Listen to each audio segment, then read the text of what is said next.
Hey, William Gilmore here for the ScreenwritersJourney.com. Long time no see. It's day 144. So if you've been following along, you know the last time that I posted a blog was on day 128 when I thought I was coming to the end on the rewrites for the screenplay come-ups, and I said basically, hell or high water, I'm going to finish it by the following weekend.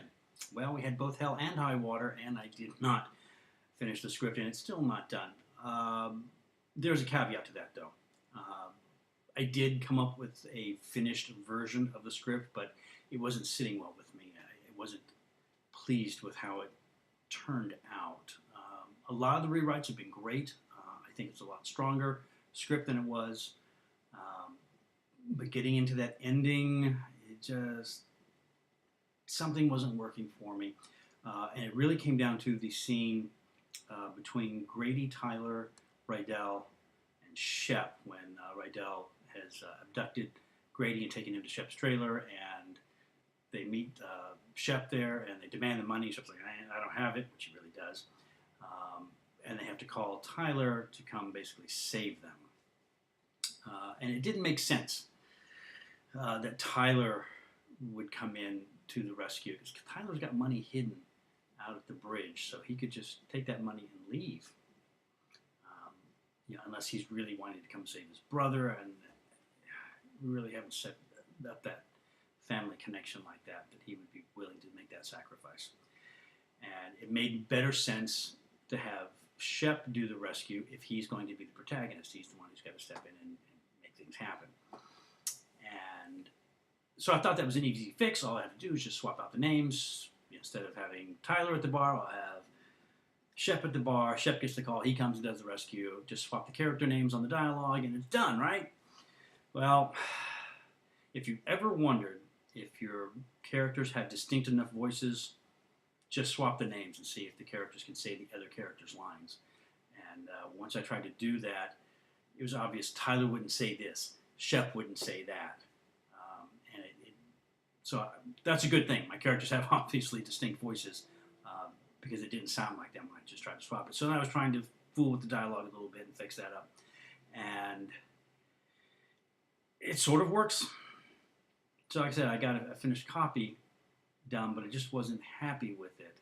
And so I've spent the last 2 weeks hoping to figure out a solution, and I haven't been particularly successful in that. I really hate this rewriting stuff. Can I just say that? I was hoping last weekend, which was Martin Luther King Day, holiday, 3-day weekend, that I would really be able to sit down and figure out that solution and knock that thing out and be done with this so I can move on. And what happened was that I basically sat at the computer and I would stare at the script and I would think about it, and it wasn't working. So then I would go take a walk and I would think about it, and that didn't seem to help. So then I would lay down and take a nap and think about it as I was drifting off to sleep, and that didn't seem to help either. I just stuck, and I wasn't sure what the problem was. And then yesterday at work, Thursday, in between trying to craft stories for reality television, which a lot of my brain power has been going to, trying to take 2, 3, sometimes 6-hour scenes and condense them down to 2 to 3 minutes and tell a story that they wanted to get out of this event that was happening or whatever in the reality series. So it's a really good learning process to narrow in on the story idea. So a lot of my thinking has been going to that lately, and limited time to the script, which is irking me, but got to pay the bills. But so yesterday I took a break from that and went outside to think some more, and it suddenly hit me that I may have a problem with my protagonist. And if you recall, back in October, as I was gearing up for NaNoWriMo, I had sort of had an epiphany on a screenplay called Night Falls that I was turning into a novel, and suddenly realized that my main character, my protagonist, Michael, was not my protagonist. It was, in fact, the police officer, Vasily, who is investigating the series of crimes. And that sort of gave me a whole new look on that story, and really opened it up a lot. I was hoping to get some more done on that during NaNoWriMo, but didn't get quite as far on that either. So as I was thinking about the story yesterday, it sort of hit me that I don't have a whole lot of background information on Shep. We get some, but it's not quite enough, I don't think, to really make the character root for him and to get out of his problem. And he doesn't really want to be in this situation. You know, his goal is, I just want this to go away. And that doesn't make for a very active protagonist. Grady had been sort of taking over that role because Shep was sort of lackadaisical about it. And Grady is definitely not the protagonist. So a lot of these rewrites have been trying to bolster Shep. And that has worked to a large extent. It's much better. He's a much better character. He's certainly more likable, but I'm not sure it's quite enough.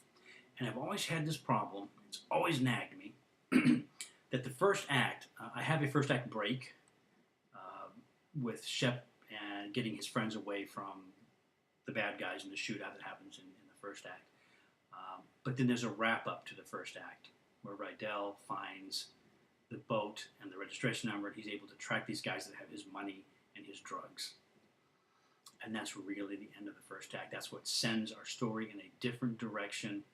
And I suppose it's okay for the antagonist to have that moment, to sort of send things off in a different direction. Makes it a little different than a traditional story, but it's always bothered me. It didn't feel right. That felt like the end of the first act, but it didn't feel right to have Rydell doing it. Even if I was trying to do something different, which I wasn't. And what I sort of realized yesterday was that Rydell is the protagonist. He's the one who's caught in the middle. He's the one who's lost the drugs and the money. He needs to get it back before Hiram, the corrupt sheriff, takes him and his family out. He's the one with the high stakes. I mean, everybody's got stakes. But he really has this, you know, he's the one who's trying to be the up-and-comer, come-ups, in the drug world, criminal world. His first deal, big deal with the corrupt sheriff, goes bad. People are dead. He's got to try and make this right and save his family. So he's really sort of the protagonist, an anti-hero, if you will. And so that gives a whole new perspective on the script. So I'm not sure if that's the direction I want to go in, or if that's where the story is taking me. It's something to think about. It's something that may provide the solution to my ending of the story. And I don't know what that's going to do for rewrites. I don't know how much more I'm going to have to do. Maybe it's enough as it is, and I've just been thinking about it wrong. Maybe it's a few tweaks. Maybe it's a big rewrite. I don't know. I can say that I'm tired of rewrites and I want this to be over. But